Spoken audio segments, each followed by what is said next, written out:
Lest anyone fear, that brownie will not go to the bad. It will go to waste. My waste. And thank you to those who conspired to bring such joy on this morning. The second scripture reading continues with the first in the first chapter of the book of Ruth, picking up with the 6th verse through the 17th. Then Naomi started to return with her daughters-in-law from the country of Moab, for she had heard in the country of Moab that the Lord had considered his people and given them food. So she set out from the place where she had been living, she and her 2 daughters-in-law, and they went on their way to go back to the land of Judah. But Naomi said to her 2 daughters-in-law, "Go back, each of you, to your mother's house. May the Lord deal kindly with you, as you have dealt with the dead and with me. The Lord grant that you may find security, each of you, in the house of your husband." Then she kissed them, and they wept aloud. They said to her, "No, we will return with you to your people." But Naomi said, "Turn back, my daughters. Why will you go with me? Do I still have sons in my womb that they may become your husbands? Turn back, my daughters, go your way, for I am too old to have a husband. Even if I thought there was hope for me, even if I should have a husband tonight and bear sons, would you then wait until they were grown? Would you then refrain from marrying? No, my daughters, it has been far more bitter for me than for you, because the hand of the Lord has turned against me." Then they wept aloud again. Orpah kissed her mother-in-law, but Ruth clung to her. So she said, "See, your sister-in-law has gone back to her people and to her gods. Return after your sister-in-law." But Ruth said, "Do not press me to leave you or turn back from following you. Where you go, I will go. Where you lodge, I will lodge. Your people shall be my people and your God my God. Where you die, I will die, and there will I be buried. May the Lord do thus and so to me, and more as well, if even death parts me from you." May God's blessing continue to rest upon and flow through the experiences of Scripture on this day. May it guide the meditations of our hearts and the words of my lips. We're starting a new worship series. We're going to be spending the next several weeks considering David's legacy. Now, I need to clarify, it's not about me, at least this one time. And I'm not leaving, so we're not looking ahead to after me. Just put that out there, sorry to dash your hopes. No, we're talking about King David. We're talking about King David's legacy. But this week, we're actually going back before King David. Because a lot of times when we look at legacies, we go back to an earlier period to establish who it is or what it is we're talking about. For instance, when I was growing up, we would talk about George Washington, right? And George Washington's legacy, really his greatest legacy, is in connection to the way he left the presidency. That's the greatest legacy from my point of view that George Washington gave us. But when growing up, when I was learning about George's legacy, I learned about a cherry tree and telling the truth. There's an irony in that. So sometimes to get to a legacy, we have to back up a little bit.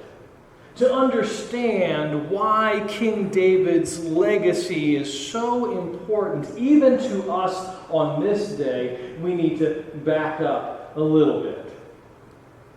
So that's what we're going to do. We're going to back up a little bit. Because Ruth is David's great-grandmother, great-great-grandmother, something along those lines.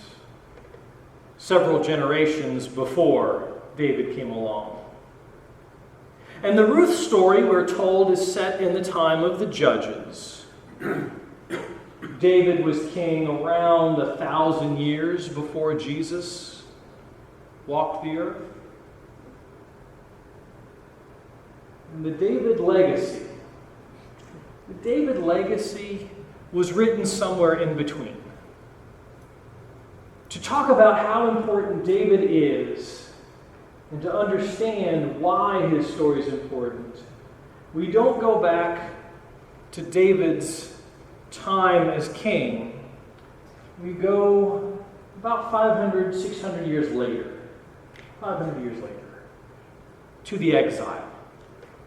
Because often legacies aren't written in the moment that they're taking place. I mean, if I get to write my own legacy, that's fantastic, because I can certainly make myself look like roses. Not smell like them, look like them. Legacies are written later. So about 500 years after David was king, during the period of the exile and in the period immediately following the exile, David's legacy is being written down.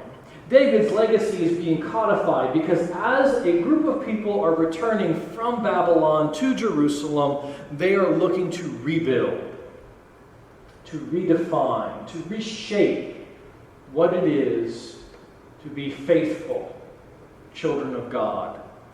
What it is to be part of that remnant that comes up from the cut down stump. They were attempting to define what it was to be the children of Jacob, Israel, who wrestled with God and angels and himself. And so, as they were coming from the exile back into the land, this small group of people, really, because the majority of them stayed in Babylon. Babylon is lovely this time of year. Jerusalem was, to use the term, a backwater. And you had to cross a desert to get there. So only a faithful remnant, they saw themselves as this, who were intent on rebuilding this once great city, of restoring David's legacy. Only the small group left Babylon to go back again to Jerusalem. Rebuild the temple and the city and the city walls, and to put a Davidic king on the throne. That's part of the legacy, right? We need to have a king. It's good to be king. And if we want to read that particular story in Scripture, we need to turn to a different book than Ruth. We need to turn to the book of Ezra and Nehemiah. And in the Hebrew Scripture, it's a single text. In the Christian Testament, or the Christian Bible, it's two different books, Ezra and Nehemiah. And we turn to those and we find the story of the return. We find these people of faith, intense faith, bringing back Scripture, codified, written down, that is to be read in one long setting from daybreak to dusk. That's why the brownie is helpful.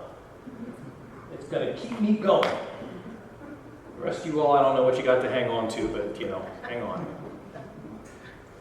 Ezra and Nehemiah, we're going to redefine what it is to be Jewish. We're establishing David's legacy. We want to know what it is to be ethnically, culturally, religiously faithful people of God. And one of the conclusions they came to as they were defining what it was, what they were going to be rebuilding here in the Ezra and Nehemiah story, 500-600 years after King David, one of the things they decide is you have to be Jewish. Pure, 100%, as best we can tell, Jewish. And so we read in the Ezra and Nehemiah books a dictate that comes out, a command that comes out from the governor, from the government, that says, if you have married someone who is not Jewish. Now, when the people went into exile, the prophet said, get married, have kids, pray for Babylon. Now Ezra and Nehemiah afterwards, as they're establishing David's legacy, they say, if you have married someone who is not Jewish, you must divorce them. You must send them home. Because for us to be a pure and faithful nation, we must be a pure and faithful people. And in order for us to do that, to worship our God only, we must separate ourselves from anyone who is different. Ezra and Nehemiah, that generation attempting to reestablish or establish David's legacy. And then in that same window, after that declaration comes out, perhaps another story of David emerges, of his family emerges, and that's finally how we get to Ruth. Because here in the midst of this rebuilding and redefining what it is to be a nation and a people of faith, where we are told that if you are different, you just don't belong, there's no room for you in God's circle, we get the story of Ruth and Naomi. Don't forget Orpah as well. And there's an important character in the story, an important place in the story. In David's legacy, it's Moab. Moab. You know, we've been building this legacy all around the idea of recreating Jerusalem, of rebuilding the temple of the holy city of Mount Zion. And now, in this story, as we're trying to build David's legacy, we go back a few generations and we get Moab. Now, if we were to go into Scripture a little bit further into the book of Genesis, we would find that the Moabites are descendants of Lot.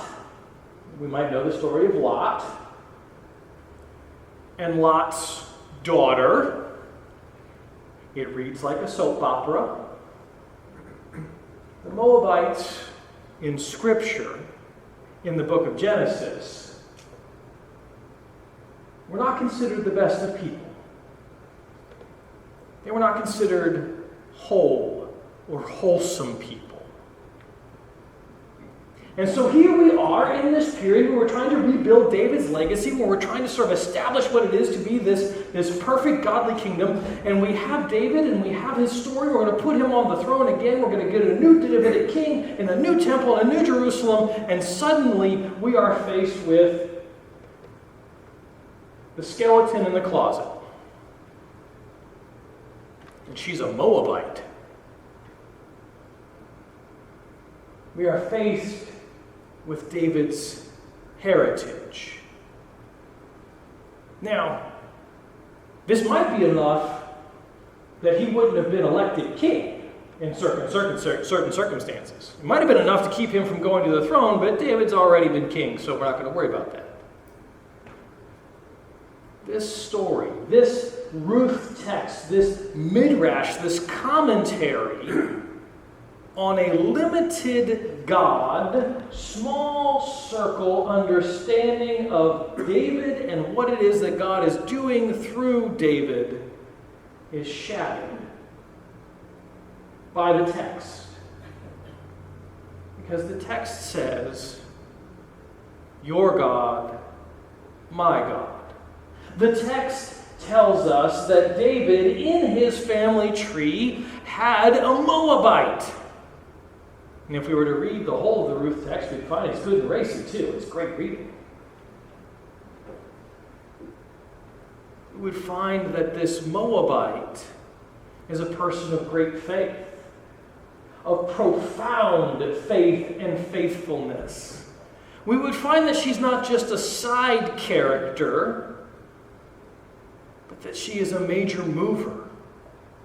We would find that David's legacy includes someone who is decidedly not like us, if we are the people Israel. Your God, my God, she proclaims. Your people, my people, your place, my place. All the things that define people in the ancient world, location, deity, and cultural background. She says, I am part of you. I'm part of the family. God has embraced me. Now, Naomi could have said, you know what, you're a Moabite, you don't fit in. I mean, they go back home again, and there's concern in Jerusalem. Will they be welcome? Will Ruth be welcome there in Jerusalem? And had she gone back during the time of Ezra and Nehemiah after the exile, who knows? She might not have been. But this is part of David's legacy as well. This person of faith coming in from outside, opening windows and doors that the Spirit might blow through, understanding and proclaiming that faithfulness in God is not limited to a culture, a place, a language, an understanding, an order of worship, or anything along those lines. And that's an important legacy. Because it is through David that we come to the Christ. Two of the Gospels make a big deal about Jesus' Davidic heritage, that he is part of the legacy. And we find Jesus doing the exact same thing that his ancestor had done. Drawing that circle of God so big, your God, my God, becomes God with us. Thanks be to God, and amen.